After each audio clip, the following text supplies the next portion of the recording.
Welcome to episode 195 of Broad Street Hustle. I'm your host, Tommy Nanny, coming back to you after 1 week of not having a show for the first time in quite a while for Broad Street Hustle, as we continue to get through these lean periods of athletics.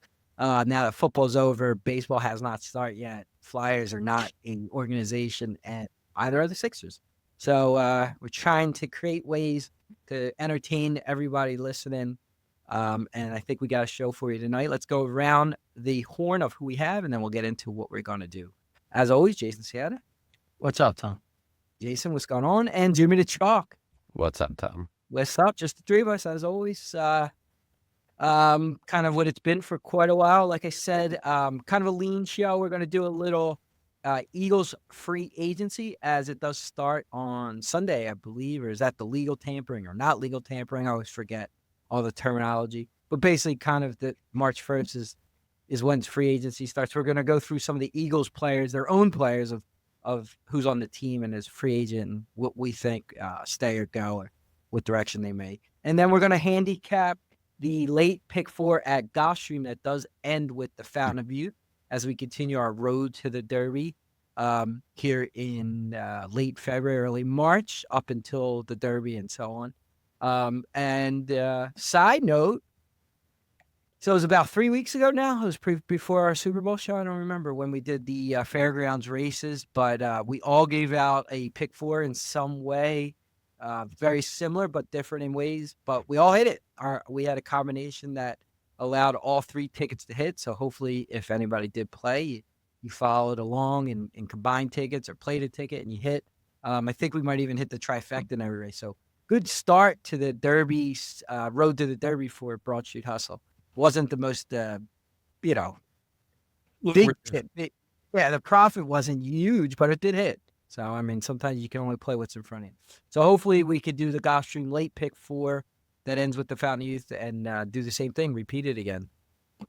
This episode is brought to you by Jim and Nina's Pizza. You tried the rest. Now go ahead and try the best. All right.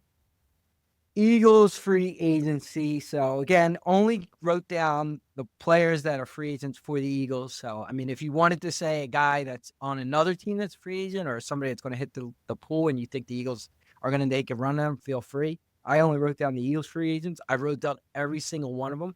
Don't have to go through all of them. For instance, A.J. Dillon, probably don't need to discuss, as can't imagine he's going to be on the team next year. But I did go ahead and write them all down, especially the key ones, which we'll go through. So, all right, I'm going to throw out names, and then we'll go around the horn. So I do have, and I'll do the first one. It looks like, and if I wrote something down wrong, Chalky usually good as the checker. But according to what I have, and I know there's like restricted and unrestricted, and so maybe that plays in, but every tight end on the Eagles is a free agent. Calcaterra, Goddard, and Granson, who thinks, but all their tight ends are free agents, which is crazy. Jason, of those 3 or all 3, obviously not Granson too much, but Calcaterra, he is their backup, and Goddard. What do you think? What direction the Eagles going to go? I mean, I wouldn't be surprised to see none of them back. I would think that they may even draft a tight end. I'm not sure. At this point, like, and the way that they were, like, do you really think they're going to throw a lot of money at an aging Goddard or, I don't think so. So, I mean, maybe they bring Calcaterra back cheap, like, cheaply as the backup, but I would expect them to either go after a free agent tight end, who I'm not sure who's out there, but Yeah, I'm not. More likely draft one. Yeah, how about you, Chalky? I don't see any of those guys back, particularly the way Roseman, if you watched or read Roseman's comments at the Combine the other day, you can kind of give you some clues as to who they might be trying to keep versus others. And Goddard, he was talking very much in the past tense, it seemed, about his contributions to the team. So I don't, unless Goddard gets a very, very team-friendly deal, I don't see him coming back. Now, as a free agent tight end, Pitts has been franchised, so he's not going to be out there. So you're looking at guys like K. Dotton, Isaiah Likely. Likely, I think, has a shot. I could see. I like You know, Leslie. I think he's talented. I think, the way that tight ends is using this, well, it's going to be a different offense, but, I was going to say, I mean, the one caveat with the offensive free agents is, and from what we've heard, players now speak about some of the coach staff, like this offense is going to be completely different yeah, than what we've seen. So we don't know. You can use the Shanahan McVay style to say, hey, how do they use their tight ends? And I mean, obviously Shanahan, the tight end's very important, especially in the blocking. And the same with McVay when it comes to blocking. So I mean, Otten is somebody that's listed as, he can play in any type of offense, and is good blocker in the run game. So I with the importance of that position, they're going to have to sign some free agent. It's whether they go to the top of the list or not. I could see them trying to grab one of the top, depending on what the market says, an established veteran, like not some no name, just to back up, like who they brought, like Casey or whatever his name was, like when Chip Kelly came in. So I could see a high draft pick plus a moderately decent experienced tight end to come in, because I don't think you can ignore that. And Howie can always make trades, so I don't know who would be available in that kind of scenario either. But yeah, I would be surprised if any of them are back. Yeah. I mean, again, I'm going to preference that I think the tight end needs to be able to block in this offense. Goddard had zero interest in blocking zero interest in blocking last year. Calcaterra can't block. So Calcaterra is a backup tight end who can't block and really isn't that great of a ball catcher. Like, I don't see how they would even consider bringing him back. And Goddard's a guy, like I said, he showed no interest in blocking. Outside of the red zone, I mean, he's not, I mean, I guess he had some good catches over the middle, but he's also coming off his best season, probably, you can argue, when it comes to touchdowns and different things like that. He's coming off a contract year, which inherently guys always kind of show up a little more. He's been injured every year and has missed, a few games here and there. And he's a year older. I could see no way Roseman's going to give him a contract, an aging tight end who's coming off one of her better seasons, didn't show willing to block when he has to pay a lot of guys on defense this year, next year, years to come. So I see no way they bring any of those guys back. I mean, Grandson, I have no idea, but the top two guys. So if Mannion runs like a Rams type offense, McVay runs 13 personnel a lot, and if you're putting 3 tight ends out there, they have to be able to be versatile. They have to be able to block and catch, and maybe there's no superstars in there. Like if you look at the Rams, but that's what I was going to say. I mean, those offenses find tight ends later in draft that get the job done, and that's. Yeah. I mean, I think that's the formula is going to be. Is they're going to draft tight end. I don't think it's going to be early. I think they're going to try to find somebody. I mean, every team right now has a tight end that can do stuff. I think tight ends, and I think I mentioned this on the show before, have become maybe the most important skill position other than quarterback on the field at this point. Because they're instrumental in the blocking game, and they're mismatch in the secondary. Yep, exactly. So I mean, Otten's not a bad player. I think he gets hurt a lot though. Doesn't he always hurt? Otten, if I remember. That I don't know. I mean, I'm looking at some of the other big tight end names on here that you would see. Travis Kelce, that's not going to happen. I mean, just quickly, Njoku. I think he's good. Yeah, I don't know about his blocking, but I think he's inconsistent. He'd be definitely pass catch first, but if you're going to, depending on what kind of tight end you draft, that might be. You might be able to get him fairly cheap. I mean, Seattle ran that same style. They run these big packages, and then it makes the defense not know if they're going to pass or run because they're in a big package, which means the guys on the field, like you can't have these tight ends on the field that are strictly blocking. Like who was that one guy? Rodgers. Remember the Eagles had a Rodgers a couple years who could only block because he's on the field. Hey, they're not throwing to him. Yeah, he's there block. you have to have versatile tight ends that could block, and the Kittles, of course. But so yeah. All right, we'll stay offense. You got Dotson as your third wide receiver. I don't see them bringing him back. Chalky. Gone. No, nothing special about him. So other offensive players, and I'll just go Fred Johnson, Matt Pryor, and Brent Toast. So 3 guys on the offensive line. Fred Johnson obviously played a big part because he started it. Toast and Pryor are kind of your first backup players on an already banged up offensive line. That's a tough one. I mean, they're not the most important players, but I mean, Fred Johnson, they let go to free agency once and then brought him back quickly. You got to remember too, you're going to have a different offensive line coach, so maybe those guys don't fit into Yeah. What this new guy's going to want to do. So, I mean, if you ask me, I would probably say none. Maybe none of them come back. I think easily you could be none of them. If I had to rank them from likely to least likely, I would say Johnson, Toth, Pryor in that order. Yeah, Pryor's terrible. Yeah, Pryor just can't play, so I think he's got. Toth has proven though to be played multiples that can play center, can play guard, and he's cheap.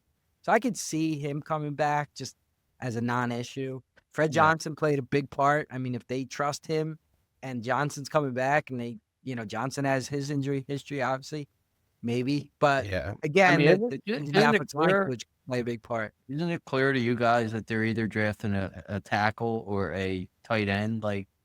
I mean, they're gonna have to draft multiple linemen. You're gonna have to try to look to see if you can get Lane's replacement, and then you don't know how long Dickerson's gonna play. So you gotta be looking to replace 2 guys, and Juergens is a wild card. Yeah. So really, the only guy right now that you can have maybe any sense of confidence that you'll have in 2 years if you want him is Mailata. Yeah, I mean, the draft always depends because last year the Eagles had their hopes on getting a tight end in the first couple rounds, and they wound up getting going, and there was nobody out there, so they kind of pivoted. So they're drafting middle of the pack again. So you really don't know how the draft's going to shake out unless Howie makes a deal to move up. Yeah, he can maneuver around if he really wants a tight end this year, which I would say See, I think they're more likely to go offensive line early and try to get a diamond in the rough in the tight end position than, the other way around. But to Chalky's point, you need multiple linemen, so maybe they use the second, third, and fourth pick on linemen and use a skilled position on, the first round. Yeah, so, I mean, if I sometimes I'm able to bet that stuff. If I had a bet, I might put a bet that they draft the tight end in the first round. I don't know. I don't know anything about it. Yeah, I don't know a ton about the. I've seen mocks where they take a tight end. I don't know. Say it was Oregon, maybe, but I don't know in the first round. Yeah, but I honestly don't know. It might be the favorite. If you bet for the Eagle, I haven't looked at that stuff yet, but I would think. All right, let's move on here. I got a guy. I have no idea what his name is. H.O. and that's all I can read. So I don't know who he is. I can't read my own handwriting. So H.O. I'm pretty sure it starts at H.O. So if you can figure it out. No. I mean, I'm pulling the Eagles free agent list up now. Looks like H.O. What? Maybe he's a bum. Wait, this is defense now? I don't know. I have no idea. Howell? Sam Howell? Could be Howell. Oh, that's who it is. Okay. Sam Howell. All right, forget about him. All right, so secondary. Reed Blankenship. Not Omar Epps. What's Epps? I don't know Epps' first name. Marcus Epps. Marcus Epps. Adoree Jackson. So yeah, you got 3 guys in the secondary: Blankenship, Epps, and Jackson. Jackson was your second cornerback this year. Obviously, they would like to upgrade it. Blankenship was your starting safety, and I mean Epps kind of. Now they got Makumba, so I don't know. I could see one of those 3 guys staying. I don't think Blankenship stays unless there's he takes a real. I mean, I could see him doing decent, in the market. Yeah. So I think you'd be gone. I don't know. Epps. I think Epps is more likely to stay, and maybe Jackson's probably more likely to go. How about you, Jay?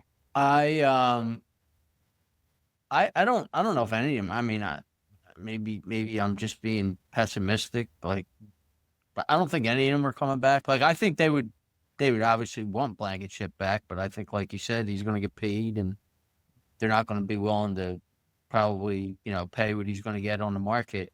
The other two guys, I don't think that necessarily that they would be guys that they'd want to bring back. I would say none of them. All right, Chalky. I mean, I think it's very easily another category where they could be none. In likelihood, I would say Epps, Blankenship, Jackson. And I only say that is that they would want to keep Blankenship for sure, but he's going to probably get way too much money than they were looking to pay. So Epps might have to be a necessity of a signing without knowing who else is going to be available, because they're going to have to get bodies in for camp at the very least. And Jackson played better as the year went on, but they're going to look for a permanent, quarterback is another spot where they might look first, second round with the draft. I don't see them going defense this year early. No, you don't Just think because so? of the money they're going to have to vest in the defense, and what they're going to lose on the offensive side, that they need to have skilled positions on offense on rookie deals. Yeah. More so than I think they're going to need these defensive players on these rookie deals. CJ Gardner-Johnson is going to be a free agent. So So every other saw year. that. Can't do that. Might as Yeah. Now we get into stuff. Brandon Mann, they're going to keep him. Yes. The punter, they'll re-sign him. Yeah. Van Summeren, fullback, coming off that, he was injured, right? Is he the guy that got hurt in the first play? He's had 2 season-ending injuries in back-to-back games he's played, yeah. Yeah. So I think they are going to use a fullback. I don't think it's going to be him, though. He's a converted fullback anyway. Yeah. Well, a lot of them are because they don't play Yeah. really in college. All right. Now you got defensive line.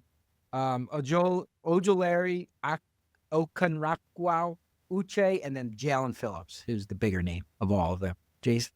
I think that they'll bring Phillips back. I mean, honestly, I think he's probably their most important free agent, if you ask me. I think that's the guy that they would, if you ask them, they would say he's our priority to bring back. Yeah, Chalky. I believe that's exactly what Howie Roseman said the other day. He's he's the priority for them. He came here, played real well the first couple of games, and sort of tailed off a little bit, or at least he wasn't getting sacks. So maybe that affects his open market value a little bit, and the Eagles can get him, a little bit, not necessarily a discount, but someone's not going to go over the top for him in free agency.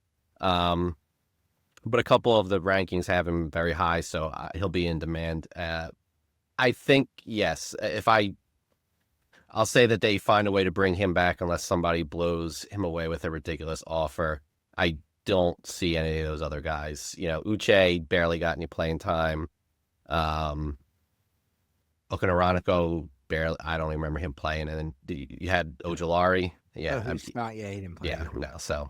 Yeah, I mean, Phillips is one of those guys that probably depends on what else is out there. So he could, if he's listed as one of the top guys, could get a big paycheck, which I think would probably sway the Eagles away. But you also have Nolan Smith, who's going to be up on his rookie deal soon. So it's like you kind of got to decide, do you want to pay Phillips now, and you're going to probably let, either trade Nolan Smith or let him walk, or do you get rid of Phillips now and maybe you're going to keep Nolan Smith? Because I think Alex Hunt is a guy they're definitely going to re-sign when his contract comes. So, yep. Tough. I think they're also going to re-sign him because I do think what's his face? Fangio likes Phillips too. Yeah. So I think that's going to be pretty big. And I think, term is going to be, I mean, if they can, a 3-year deal where they give more money, they can do that because Howie can manipulate the cap in the first couple of years of these extensions coming up to not have Phillips take up, or not have him toppling with Smith and Hunt, like you said. So, I mean, other free, Hendrickson's going to be a free agent. He'll be in some level of demand. Boya Mafe from Seattle. Then you got older Yeah, and guys. Max Crosby is a guy that's been to float around for trades and things like that. So I mean, if that we're could going to throw that in, like I could see them trying to trade for Crosby in lieu of signing Phillips, but I don't know what his cap hit would be. yeah, I you saw know, the Rams are interested in Crosby. I mean, yeah, I most teams, yeah, I think. but I mean, seriously Yeah, interested.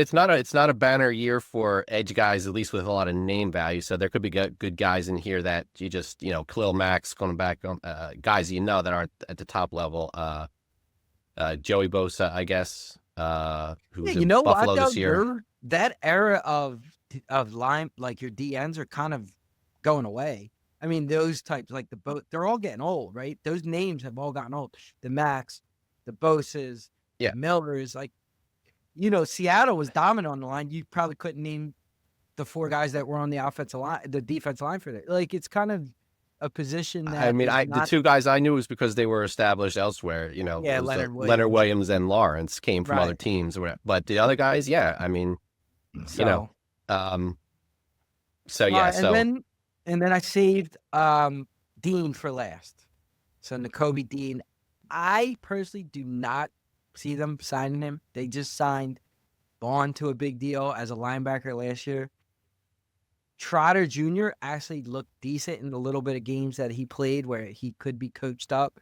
And I think Dean does have an injury history, which definitely hurts him. So I don't think they're going to do it. Jason? That's a tough one. Just the way they operate, they probably aren't because, like you said, they don't want to give They're going this to have that guy much money in the and linebacker position? put money in a position for somebody who gets hurt as much as he does, and we know he's a really good player, but just the way they operate, if you ask me, I'd say they probably let him go. Yeah, chalky. I mean, of most of the folks we mentioned, at least the good players, his return would be the most shocking to me, and not because they don't like him, but I mean, you guys said it. He's had injury issues. He's become a very, very, very good player. He's incredibly intelligent, and somebody's going to offer him a lot of money. And you got Ball locked up. You just used your first round pick last year on a linebacker that was starting until Dean got healthy. Yeah, right. I forgot about that. Yeah. I mean, something would have to fall onto their lap where he's like, you know what, let me take a 1 year, stay here for 1 more year and prove I could be healthy for a whole season and then go bonkers next year in free agency. But somebody's going to give him money. So I just can't see them willing to match whatever he gets somewhere else.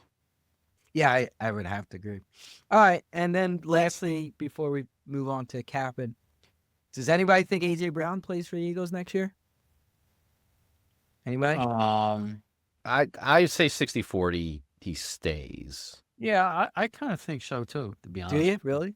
I mean, I know the cap hit, but I think there's ways around it after it's June. And yeah, I mean, with all, the 40 is as high as I've been on the potential of him leaving. The last 2 years there's been talk of this or that. Like the chance of him leaving was like 0. I thought. I'd say 60-40 right now, but I think it's 1 more year. I think it's 1 more year and then go from there. I don't know. I think they're buying into that the system is going to be like, and I know you can go to San Fran who doesn't have a receiver and really needed one this year. But the Rams who had 2 good receivers, but I could see them like moving the system more to Devontae Smith and getting away from the AJ. Like you're going on 3 years now where AJ Brown has been a problem, and 23 they didn't overcome it, and there's other issues. 24 they overcame it, and last year, like say what you want, but it hurt the season, and you got Sirianni fighting with him on the sideline in the game, the playoff game. Like I don't know, I just feel like the time has come. It's a way that maybe depending on the cap hits that they can get away from a salary and kind of just move on and give a fresh locker room back to Sirianni, and Hurts too, because Hurts is due for a contract too. I mean, that's going to become an issue, so they got to make a decision on that. So I just don't think the level of deal that they would want to do it for is going to be out there. So it's like, do you take a massive hit on no, return in value? I think that I'm anticipating they're getting a 2 to, and they would get it done. If they can't get a 2, I don't. No, I think a 2 alone might not even be enough, but it wouldn't be less than that. I don't think. And then, how is that replaced? I don't. Whatever you think about Hurts, he needs 2 decent receivers for them to have a chance to go far in the playoffs. There's free agents. You can draft somebody that come in right away. Like, you're paying you're almost $100 scrapping that year. receiver. You paid $100 million receiver that made, what do you at, 80 catches, say 70, whatever. See, I think it comes down to like if he wants to be back, right? So if they could, here's the thing: if AJ Brown could be convinced that the problem last year was not Hurts, it was the play calling, it was the scheme, it was whatever. I think Brown would want to come back, and I think the Eagles, they would have some kind of meeting. And Yeah, but he had a problem when Kellen Moore was the coach. I mean, I think what Jay was saying, I think it's both. He obviously probably has issues with Hurts, and he didn't like the play design either. No, if that's the case, maybe he does go. Maybe he doesn't come back. And I'll agree. I mean, if he wants to really put up a stink, they won't keep him around. But if he just keeps his, it doesn't really talk out in the media, and he's said a couple positive things like with the new coach and all. I don't. It would have to get not quite to T.O. level, but somewhere along those lines for them to feel compelled that they can't have him around this year. All right. Anything else, or we'll move on to the ponies? All right. Let's do it. All right. Like I said, we will be doing the late pick 4 at Gulfstream Park. Starts at 4:34 Eastern Standard Time. That does end with the Fountain of Youth, which is a points race leading up to the road, on the road to the Kentucky Derby. All right, let's just jump right into it. So the first race to start the pick 4 is a flat mile. It is a 1-turn mile. For the fillies, it's the Devoted Dow, grade 2, on the dirt. Jason, take us through it. So when I first looked at this race, first of all, I handicapped without any odds, which I like, and I came to a horse that I'm going to use later in the sequence that I probably wouldn't have used if I saw the odds. But anyway, when I first looked at this race, I started liking like a lot of horses, and then I was like, all right, I either have to use like 4 or 5 horses here, and the 9 On Time Girl just might be better than the rest of these horses, just might be the best horse, and I'm kind of putting a bad ticket together. Or I'm just going to single the 9 On Time Girl. So I'm taking a shot. This will be my only single on the sequence. I just think that she's versatile. She's got Irad, obviously. She's versatile. She could win close. She could kind of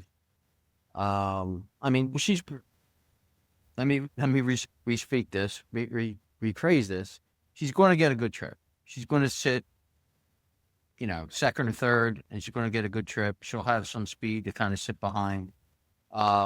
She has shown that she obviously, she's already won a Gulfstream. Got to stretch out a little bit. Another furlong, I don't think that'll be an issue.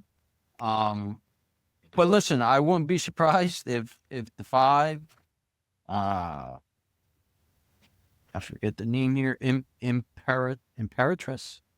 If the 7 Swing Vote, if the 8 She'd Be Smooth, if any of those win, not going to be surprised. But I'm just taking a stand here. I'm going to single the 9. I don't want to use 4 or 5 horses and the favorite wins. And I think I'm going to err on the side of I think the favorite's going to win this race.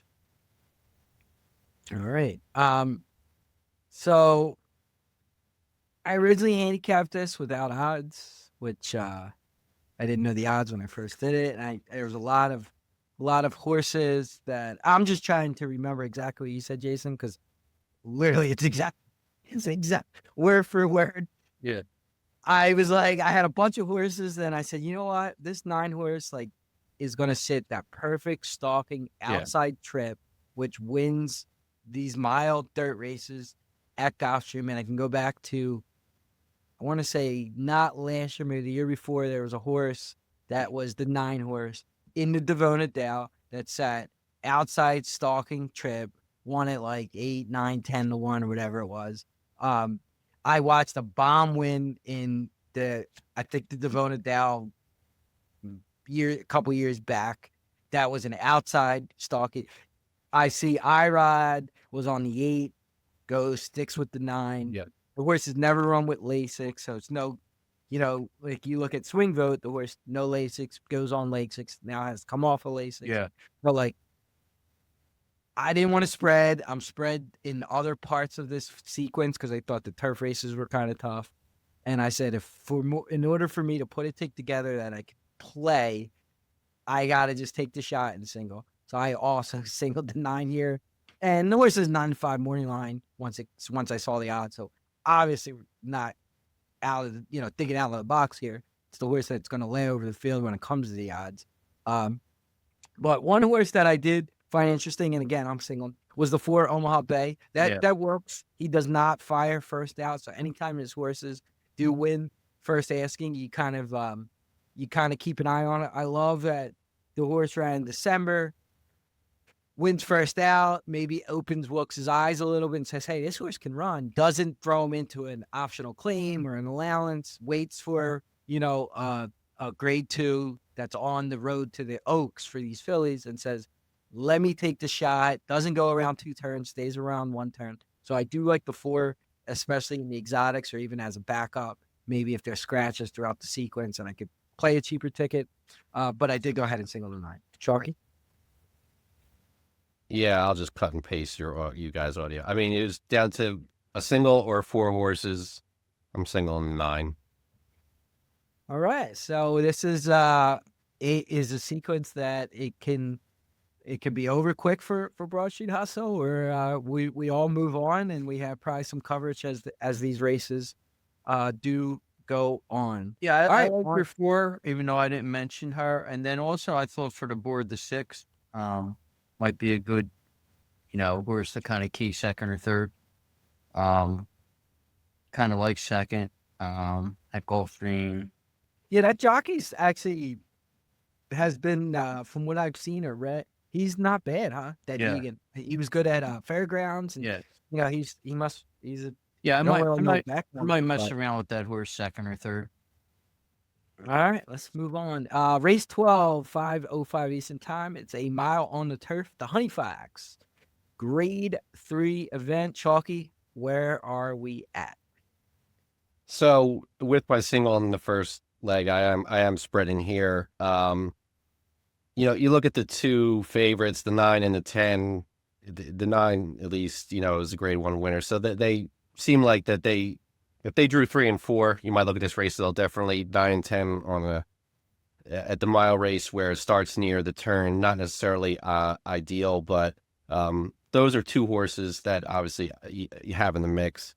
And then you got the 6, which is Saez for Joseph. Ran third to the 10 at the grade 2 Pegasus Turf Invitational at Gulfstream. Is 4 for 4 in the money on the Gulfstream turf and 4 out of 5 in the money at the distance. So that's, certainly a worthy resume. And I also have 2 of the longer shots, if you want to call them. I threw the 1 Silver Moonlight in, which again is Joseph. Paired 7s on the sheets last time out. It's his first stakes race, but Pratt's jumping on board. So you get obviously one of the best turf riders in the country there. And then the 3 Classic Q, which is Johnny V for Cassie. Threw a clunker in the Pacific, that Turf Invitational, not the Pacific, it's the Pegasus. But the race shape was against it. Had a couple of, if you're looking in the sheets, it's got 3 7s, a 6 or a 5 could win this race probably. So I'll use that one as well. So 5 in this one, 1, 3, 6, 9, 10. All right, Jason. So I'm just going to go too deep in this race. The 9 Lush Flips for Walsh and Gaffleone, I mean, I think is head and shoulders the class of the field. I know she's trying older for the first time here, but I think her class is.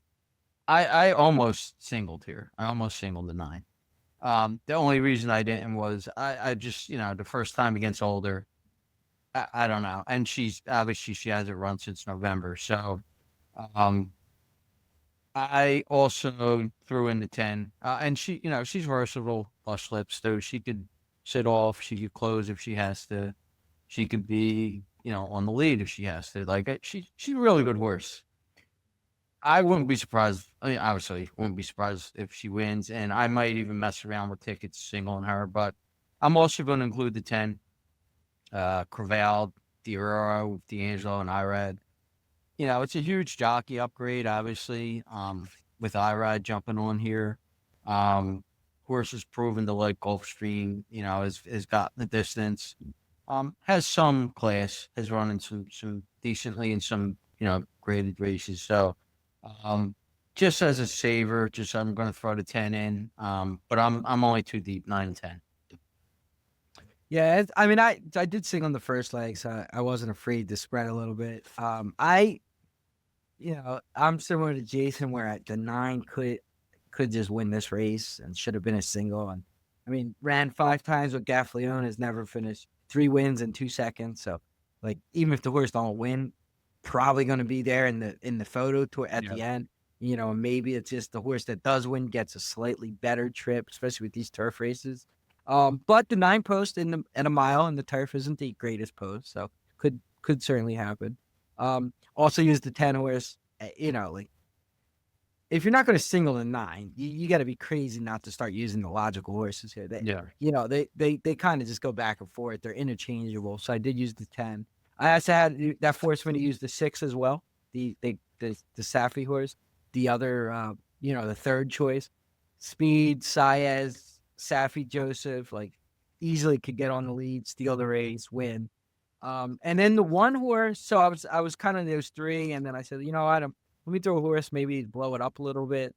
I used the 8 Public Defender under Sabelli. Now it was a lot of them were at Colonial, but one was at Keeneland. Ran of 2 4s, a 5. Like the sheets are pretty good. Then goes to Safi. Now moves up in class, and the sheets drop a little bit. 6, 8. You don't usually see that, right? You would think Safi's going to improve the horse. Again, the class is probably a big part of it, but hey, maybe Safi gets the horse back at this race to with the horse ran in Colonial and Keeneland. So those numbers, the 4, the 5s, the 6s, can all win this race. And I don't know. I'm assuming Safi and Dylan Davis had a horse that they won a lot with, but I mean, he's 4 from 5 at Gulfstream with Dylan Davis, and he's almost 50. Was he 7 of 15 when he rides Davis in between last year and this year? So maybe it was like they had one horse that won a shit ton, and that's skewing the odds. I honestly don't know that, but still, that kind of stuck out to me. So I was 6, 8, 9, and 10. All right. Moving on as we continue here. It is a race 13, a mile and 3/8 on the turf. It is the McDermott.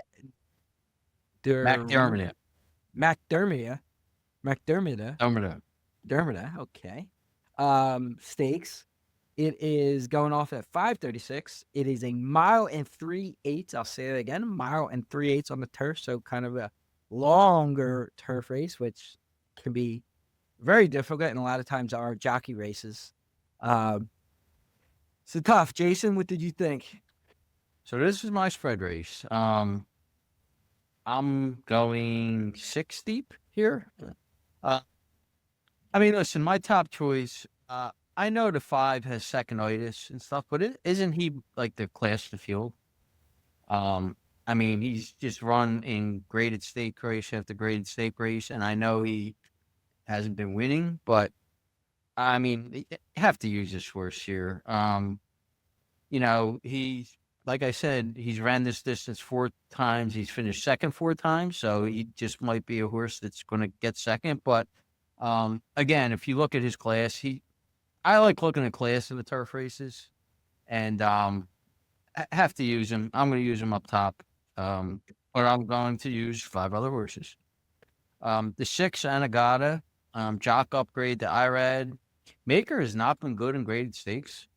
So that's a negative. But again, getting IRAD, a race that's wide open. Maker's usually good in these longer races. So going to use the 6. I'm going to use the 7 Zero. Pratt in a race that's wide open on the turf. It might be a weak angle, but I'm throwing him in. The 2 without for Motion and Johnny V, lightly raced, but I respect Motion in these turf races. So in a race that's wide open, I'm throwing him in. And then the 3 Layabout clearly is a Gulfstream Parks horse. Can he get the distance? Now here is my horse that you guys might laugh at me, but again, I handicapped this without odds. The 9, what's his name? Tank. Stretching out is going to be speed. Might be on the lead. It's not a ton of speed in this race. Might be on the lead with Saez.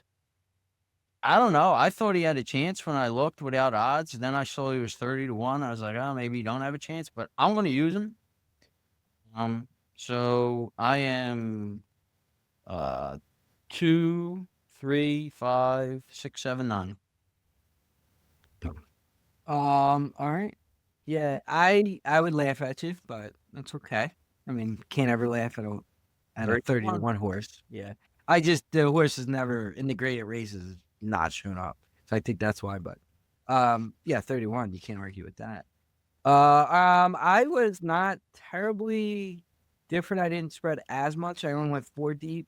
So the reasons Jason liked Grand Sonata, the 5, I didn't like because I do think the second-itis is a real thing, and I think the horse is probably going to be the second choice on the board. So I figured I'd rather not use a horse that I really don't think is going to win. That's going to be a low odds, and if if he beats me, I lose. But I didn't want to just throw in the horse just to throw it in, so did not use. But I did the 2 without you. I mean, God, I always think I don't like Motion. I don't want to use them, and then his horses come and bite me. They win, especially these ones that are second North America. He definitely moves horses up that way. So I could see that 8-1 line kind of dropping too. And I'll be really ticked if horse is 4-1 and, not on a ticket and super nervous. So I did use the 2 without you. The 3 is a Gulfstream horse. I mean, but Bia Cone wins a lot of these races I've seen. Impossible not to use. The 6, the Maker, it's IRAD. It's long races. We know what Maker does. And then the 7, I mean, it's Maker, it's Pratt. We know what he can do in these long races. So I was 2, 3, 6, 7. I spread 4 deep. Chalky? Yeah, I only ended up going 2 deep here instead of going. I could easily go on 4 or 5 like you guys. My topic would be the 3 Layabout. I agree with Jason. I think the 9 could just go, or it certainly will be up there. If the 9 doesn't, then the 3 could, if it can break like the last race, will be sitting alone on the lead and may take them wire to wire. They did it in a longer race last time out. Egan, I'm honestly not that familiar with, but Tommy, I think you said he's been riding pretty well down here. Certainly has some decent stats. And the trainer combo, it looks like he's one of Biancone's, if not his go-to guy, one of them. And Biancone's horses are usually pretty venomous in these situations. So I think he's a favorite, but they'd be my top choice. The only other one I would use is the 2 without second North America. Should be close to the pace, which I don't think, I'm expecting it not to be overwhelming. So should be in position. These long races too, usually the horses that have tactical speed are the ones that win these, not these like deep Yeah. European closing horses. You know what I mean? So So again, just looking at the last race, looks like the horse will be somewhat forwardly placed. And I'm leaving it at there. So 2-3 for me in this one. all right, let's move on to the feature race, which is race 14, scheduled to go off at 6:11 Eastern Standard Time. It is a mile and a 16th. The Fountain of Youth. It's a grade 2. This is the race that what's his face law did not win last year, right? Sovereignty won this race. Sovereignty did win. Well, Which maybe race he didn't they? win the Florida Derby. What did they No, not? Tappan Street won the Florida Derby. Oh, he won this race and lost to Florida Derby. Okay, thought it was the other way around. Yeah. So yeah, this is. I mean, a lot of horses come out of this race that have gone on to win the Kentucky Derby. So definitely, probably a key race in as the road continues on to the Derby. I was not 100% sure at this race, but I also didn't go terribly deep. I did go 3 deep here, so I'll kick us off, and it's all logical horses. I mean, I'm not clever here at all. Obviously, the 4 is Irad. It's Cox. He's stretching out. He's tactical speed.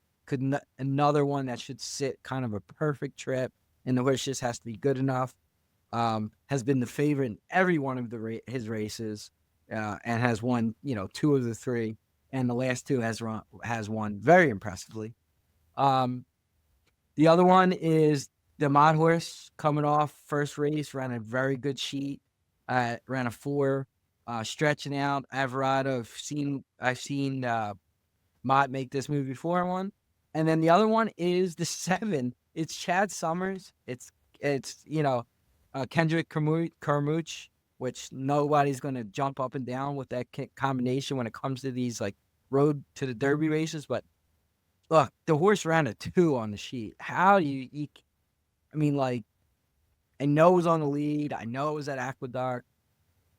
Sometimes the numbers come back a little false there, but I'm not willing, in a race that I'm not 100% sure, I'm not willing to take a speed horse at Gulfstream that has run the best sheet number and say, nah, not for me. So I wound up going 3 deep here to finish the sequence as 4, 6, and 7. Chalky?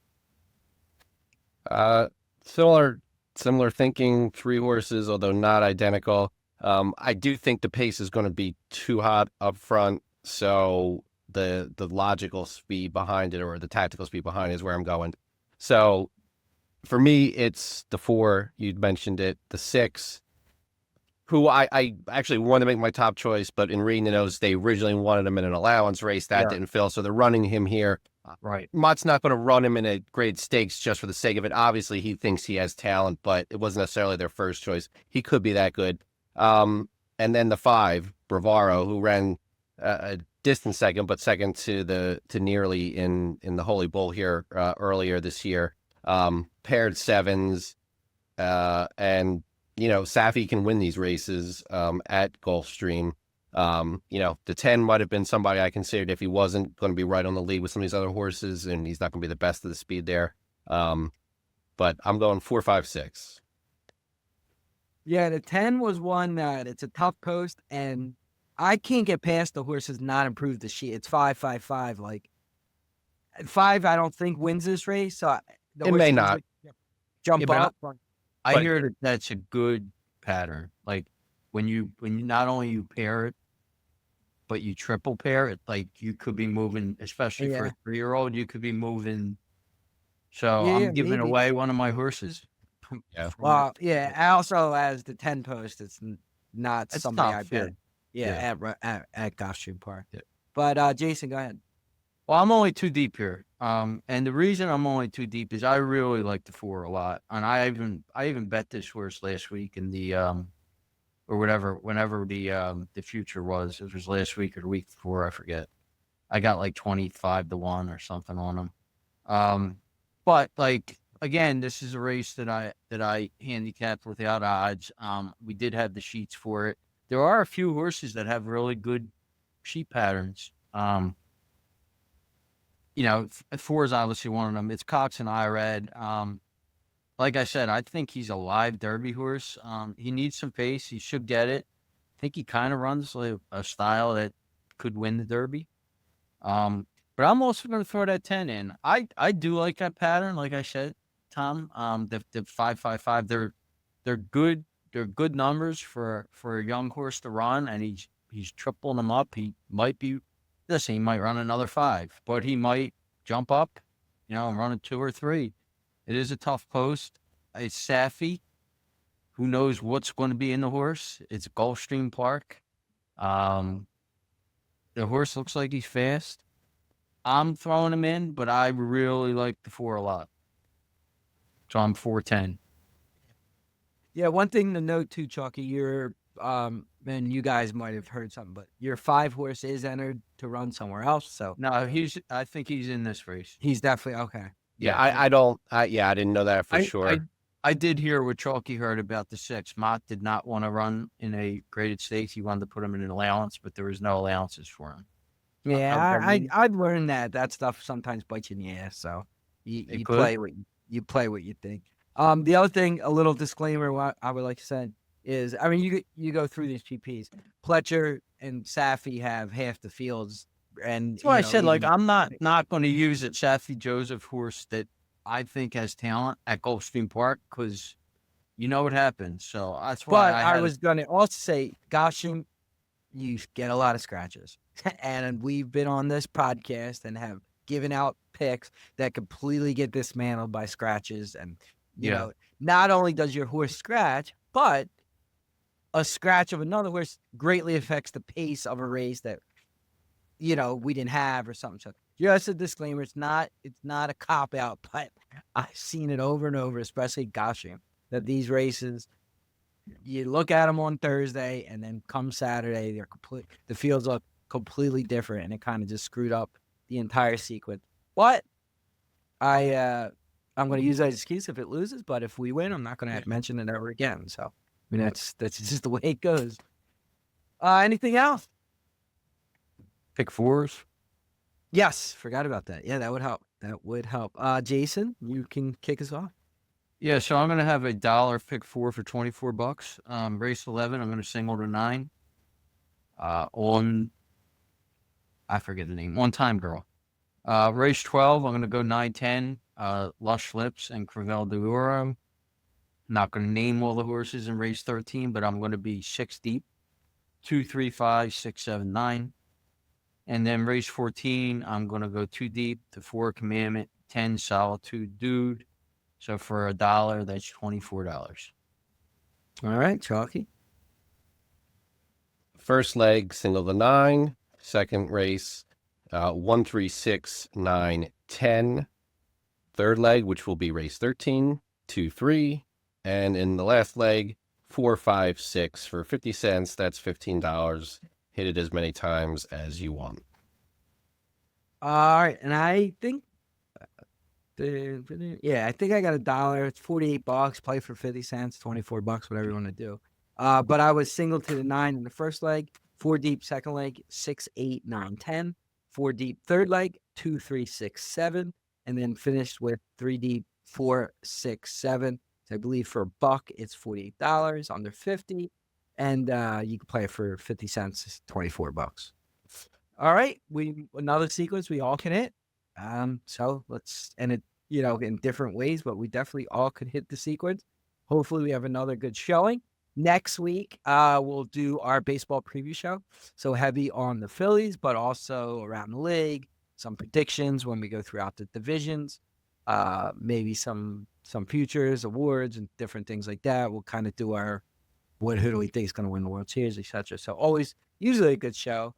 I think it's just the 3 of us. I don't know if we'll have a guest, so stay tuned. But that'll be next week. And thanks for listening to episode 195 of Broad Street Hustle.